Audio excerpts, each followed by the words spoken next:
చేసినటువంటి పథకమే గ్రామీణ ఉపాధి హామీ పథకం ఉండే. అంటే ఏంది 53 లక్షల మంది ఒకవేళ 100 రోజులు గిట్ట పని చేస్తే పని చేయాలంటే 53 కోట్ల పని దినాలను మనం ఇవ్వాలన్నమాట. ఒక్కొక్కరికి 100 రోజులు కదా, 53 లక్షల మంది మరి పని చేస్తే 53 కోట్ల పని దినాలను మనం ఇవ్వాల్సి వస్తుంది. అట్లా తెలంగాణకి పోయిన సంవత్సరం ఒక ఇంకా దారుణం దరిద్రం. తెలంగాణ అంటే వాళ్ళకి ఎంత చిన్న చూపు. ఇక్కడ 8 మంది పార్లమెంట్ వాళ్ళు సిగ్గు లేకుండా రోడ్ల మీద తిరిగేటటువంటి వాళ్ళు జవాబు చెప్పాలి.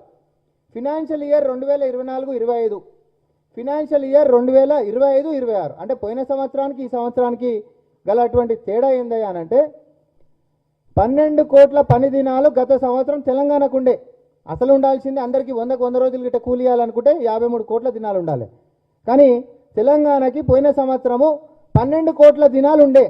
కానీ మొన్న సంవత్సరము 5.5 కోట్ల పని దినాలు పీకేసారు మన రాష్ట్రంవి.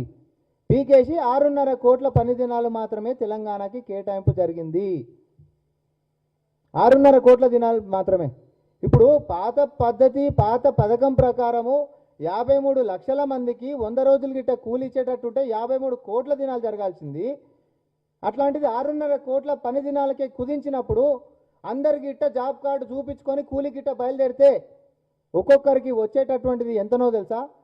12 రోజులు మాత్రమే. 100 రోజులని గ్యారంటీ ఇస్తున్నటువంటి పథకము కూలి చేయడానికి గిట్ట బయలుదేరితే వీళ్ళందరూ ఇచ్చేటటువంటిది సామర్థ్యం కేంద్రం మనకి ఇచ్చింది 12 రోజులు మాత్రమే. ఇక ఇప్పుడు కొత్త చట్టంలోకి వస్తాను. నేను పాత చట్టం 100 రోజులు చెప్పిన 125 రోజుల గిట్ట ఇదే 53 లక్షల మంది గిట్ట బయలుదేరితే ఒక్కొక్కరికి 9.8 అంటే 10 రోజులు కూడా గట్టిగా వచ్చేటటువంటి పరిస్థితి లేదు. మైదానంలో కేంద్రం ఎంత బడ్జెట్ కేటాయించింది, ఎన్ని పని దినాలు రాష్ట్రాలకు ఇచ్చింది అనే దాని మీద కెంచే కూలి ఇచ్చుడు ఉంటుంది. అటువంటిది నువ్వు పైసలు ఇచ్చిందే లేదు, పని దినాలు కేటాయించిందే లేనప్పుడు చట్టాలలో నువ్వు 125 రాస్తేంది, 1200 రాస్తేంది. నరేంద్ర మోడీ వచ్చినప్పటి నుంచి ఇప్పటి వరకు కూడా కనీసము 50% కూడా ఆ యొక్క పని దినాలను దాటినటువంటి చరిత్రనే లేదు. ఇది నేను చెప్పేటటువంటి స్వీయ కవిత్వాలు కాదు, పార్లమెంట్లో వేసినటువంటి ప్రశ్నలకు అధికారికంగా వాళ్ళు ఇచ్చినటువంటి జవాబులు. ఈ పని చేసుకునేటటువంటి వాళ్ళలో కూడా అత్యధికులు ఎవరు తెలుసా? బీసీలు, ఎస్సీలు, ఎస్టీలు. మళ్ళీ ఇంట్లో అత్యధికులు ఎవరు తెలుసా? మన ఆడబిడ్డలు. ఆడబిడ్డలు దేశవ్యాప్తంగా ఆడబిడ్డలే. మరీ ముఖ్యంగా తెలంగాణలో అత్యధికులు 62% ఆడబిడ్డలు ఉన్నారు. కూలీనాలు చేసుకుంటూ బతికేటోళ్ళు. ఆఖరికి పేదోళ్ళ కూలి కాడికెంచి కూడా కొల్లగొట్టేటటువంటి కుట్రలకి దిగజారిపోయారు ఈ బీజేపీ వాళ్ళని. అంటే దాని పథకం పేర్లో మాత్రం రాముని పేరు పెట్టేసేసి ఎవడు విమర్శించకుండా ఆ రామచంద్రరావు మాట్లాడుతుండు. మాకు మహాత్మా గాంధీ అంటే వ్యతిరేకం కాదు, కానీ రాముడు అంటే కాంగ్రెస్ పార్టీ కోపం కాబట్టి విమర్శిస్తున్నారు అని అంటుండు. ఆ రాముడు కూడా మీ గలీజ్ రాజకీయం చూసి అయోధ్యలో ఓడగొట్టిండు. సిగ్గుండాలి కొంచెమన్నా. అయోధ్యలో ఓడగొట్టిండు మీ పార్టీని. ఆయన నగరమైనటువంటి అయోధ్యలో బీజేపీని ఓడగొట్టిండు. దురహంకారంతో మెలుగుతున్నటువంటి మీకు 400 దాటి చూపిస్తామన్నటువంటిది ఇంకొక పార్టీ మీద ఆధారపడేటట్టుగా చేసిండు. ఆయన కూడా మేము ధర్మం నేర్చుకుంటలేరు మీరు. నేను ఒకటే చెప్తున్నా, రాముడి మార్గంలో సత్య మార్గంలో నడిచినటువంటి మహాత్మా గాంధీ అయినా హిందువే, రావణుడు అయినా కూడా హిందువే. రాముడు హిందువే, రావణుడు కూడా హిందువే. కానీ యుద్ధం జరిగింది, ధర్మయుద్ధం జరిగింది. పాండవులైనా హిందువులే, కౌరవులైనా హిందువులే, కానీ యుద్ధం ధర్మయుద్ధం జరిగింది. ఈరోజు పేదవాళ్ళ పొట్టను కొట్టేటటువంటి కూలీనాలిని కుట్రలు చేసి ఈరోజు ఈ యొక్క పథకాన్ని కథం పట్టించేటటువంటి బీజేపీ కుట్రలను కూడా రామ మార్గంలో రాముడి బాట నడిచినటువంటి ఆ మహాత్ముడి మార్గంలో కాంగ్రెస్ పార్టీ నడుస్తుంది. ఎట్టి పరిస్థితులలో దీన్ని చైతన్యం చేసి బీజేపీ యొక్క అసలు రంగుని బజారు కీడుస్తామని చెప్పి మళ్ళీ ఒకసారి మేము తెలియజేసుకుంటా ఉన్నాం. అరే ఇంత ఘోరమా?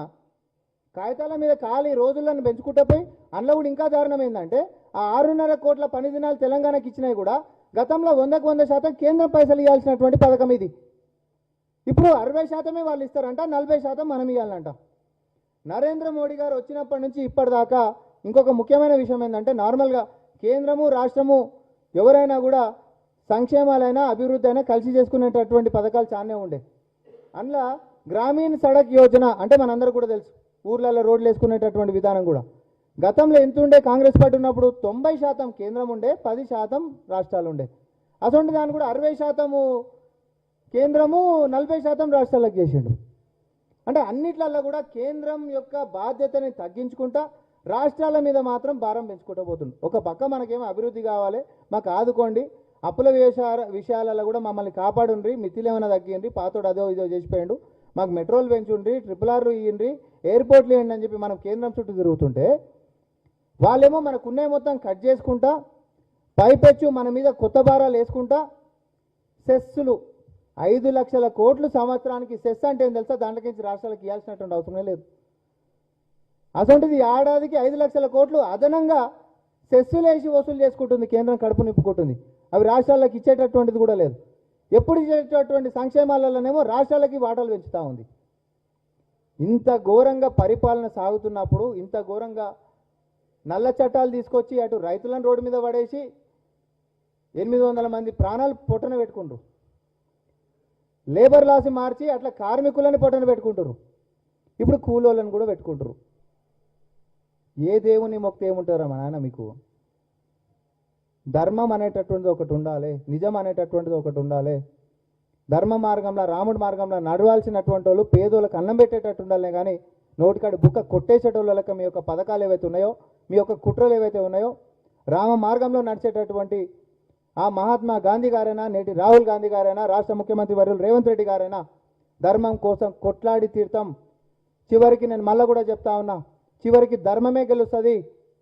నాడు రాముడైనా, మహాత్మా గాంధీ అయినా, నేడు రాహుల్ గాంధీ గారైనా ధర్మం దిక్కు నిలబడ్డారు, నిజం దిక్కు నిలబడ్డారు. కాబట్టి పేదవాళ్ళ పక్షాన్ని నిలబడ్డారు. కాబట్టి ఇయ్యాల కాకపోతే రేపైనా కూడా మనమే గెలుస్తాం. దీన్ని చైతన్యం చేసుకుంటా ప్రతి గ్రామాన కూడా కాంగ్రెస్ పార్టీ కార్యక్రమాలు చేయడము, మహాత్మా గాంధీ గారి యొక్క పేరు తీసేటటువంటి దాన్ని నిరసనలతో ఈ యొక్క చట్టాల ద్వారా పేదరికంలో మెలుగుతున్నటువంటి వారికి ఎట్లా అన్యాయం జరుగుతుందో చైతన్యం చేసుకుంటూ కాంగ్రెస్ పార్టీ ముందుకు పోతుందని తెలియజేసుకుంటా ఉన్నాం.